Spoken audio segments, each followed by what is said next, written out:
এই বৃষ্টির দিনে একটু আধটু ভাজাভুজি খেতে কার না ভালো লাগে। তাই আজকে বানিয়ে ফেললাম ডিমের ডেভিল। নমস্কার, রিমস রেসিপিতে সবাইকে স্বাগত জানাই। আজকে বানাবো চিকেন কিমা দিয়ে ডিমের ডেভিল। এটা বানানোর জন্য প্রথমে গ্যাসে কড়াই বসিয়ে তাতে 2 টেবিল চামচ মতো সর্ষের তেল গরম করে নেব। তেলটা গরম হয়ে যাওয়ার পর একটা তেজপাতা ফোড়ন দিয়ে একটা বড় সাইজের মিহি করে কেটে রাখা পেঁয়াজ দিয়ে দেব।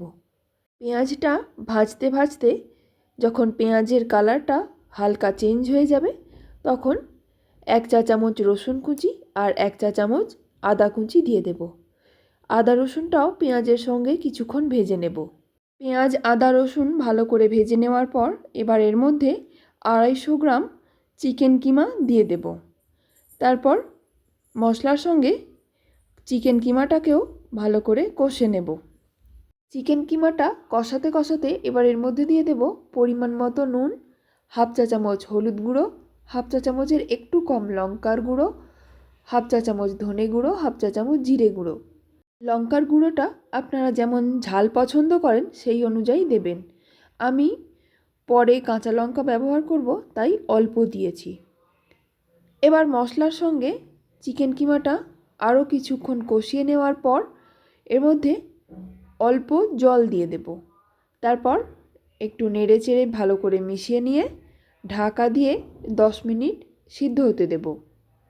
10 মিনিট পর ঢাকনাটা খুলে এর মধ্যে দিয়ে দেব 1/2 চা চামচ ভাজা মশলার গুঁড়ো আর 1/2 চা চামচ চাট মশলা। এরপর ভালো করে আবার মিশিয়ে নেব। চাট মশলা আর ভাজা মশলাটা ভালো করে মিশিয়ে নেওয়ার পর এর মধ্যে দিয়ে দেব ধনে পাতা কুচি আর কাঁচা লঙ্কা কুচি। এগুলোকেও আবারও ভালো করে মিশিয়ে নেব। তারপর গ্যাসের ফ্লেমটা বন্ধ করে এটাকে হালকা ঠান্ডা করে নেব। চিকেন কিমাটা ঠান্ডা করতে দিয়ে আমি 2টো ডিমকে সিদ্ধ করে খোসা ছাড়িয়ে নিয়েছি। এখন ডিম দুটোকে দুভাগে ভাগ করে নেব। এবার চিকেন কিমাটার মধ্যে দিয়ে দেব 2টো মিডিয়াম সাইজের সিদ্ধ করে ম্যাশ করা আলু। তারপর দেব 3 টেবিল চামচ ব্রেড ক্রাম্বস। আমি প্রথমে 2 টেবিল চামচ দিয়েছিলাম, তারপর পরে আরও 1 টেবিল চামচ অ্যাড করেছি। যেহেতু চিকেন কিমাটা দলা পাকিয়ে গেছে তাই হাত দিয়ে খুব ভালো করে মাখিয়ে নিয়েছি। আপনারা চাইলে পটেটো ম্যাশার দিয়ে ভালোভাবে ম্যাশ করে নিতে পারেন। এবার ডিমের ডেভিলগুলো বানিয়ে নেব। তার জন্য পরিমাণ মতো চিকেন কিমা নিয়ে নিয়েছি। চিকেন কিমাটা এইভাবে হাতের মধ্যে চ্যাপটা করে নিয়ে ওর উপর অর্ধেক করে নেওয়া ডিম দিয়ে দেব।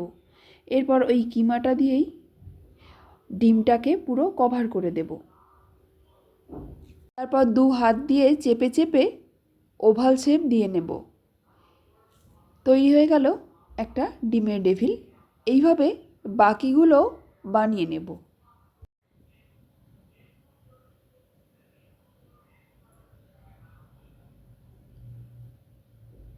সবকটা ডিমের ডেভিল তৈরি করে নেওয়ার পর এবার একটা বাটিতে অল্প একটু ময়দা নিয়েছি, একটা বাটিতে 2টো ডিম ফাটিয়ে নিয়েছি। এই ডিমের মধ্যে পরিমাণ মতো নুন দিয়ে দেব আর নিয়েছি ব্রেড ক্রাম্বস। ময়দার মধ্যেও অল্প নুন দিয়ে দেব। তারপর ভালো করে মিশিয়ে নেব। ডিমটাকেও ফেটিয়ে নেব। ডিমটা ভালো করে ফেটিয়ে নেওয়ার পর এবার একটা ডিমের ডেভিল নিয়ে ময়দাতে ভালো করে কোট করে নেব। তারপর ডেভিলটা ডিমের গোলার মধ্যে ডুবিয়ে দেব। ডিমের গোলায় ভালোভাবে কোট হয়ে যাওয়ার পর এবার ডিমের গোলা থেকে তুলে নিয়ে দিয়ে দেব ব্রেড ক্রাম্বসের ওপরে। এরপর ব্রেড ক্রাম্বস দিয়ে ভালোভাবে কোট করে নিয়ে আরও একবার ডিমের গোলায় ডুবিয়ে দেব। ডিম থেকে তুলে আবারও ব্রেড ক্রাম্বসের মধ্যে দিয়ে দেব। ডেভিলগুলো এইভাবে ডবল কোট করে নেব। এইভাবে যদি ডবল কোট করে নেওয়া হয় তাহলে আর ভেঙে যাওয়ার সম্ভাবনা থাকে না, আর খেতেও বেশ মুচমুচে হয়।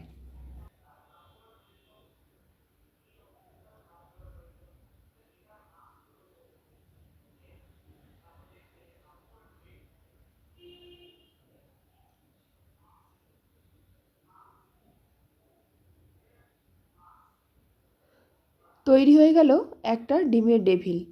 এইভাবে সবগুলোকেই বানিয়ে নেব।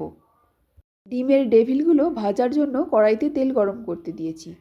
তেলটা গরম হয়ে যাওয়ার পর গ্যাসের ফ্লেমটা মাঝারিতে করে দিয়ে দুটো ডেভিল আস্তে আস্তে দিয়ে দেব।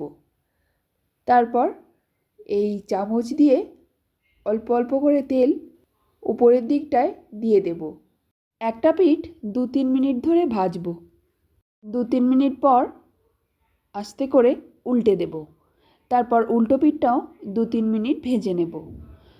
দু পিঠই যখন সোনালি হয়ে ভাজা হয়ে যাবে তখন তুলে নেব। তারপর কাসুন্দির সঙ্গে গরম গরম সার্ভ করে দেব। আপনারাও বাড়িতে একবার এইভাবে ট্রাই করুন, আশা করছি ভালো লাগবে। রেসিপিটা ভালো লাগলে একটা লাইক, শেয়ার আর সাবস্ক্রাইব করে দেবেন। শেষ পর্যন্ত দেখার জন্য অসংখ্য ধন্যবাদ।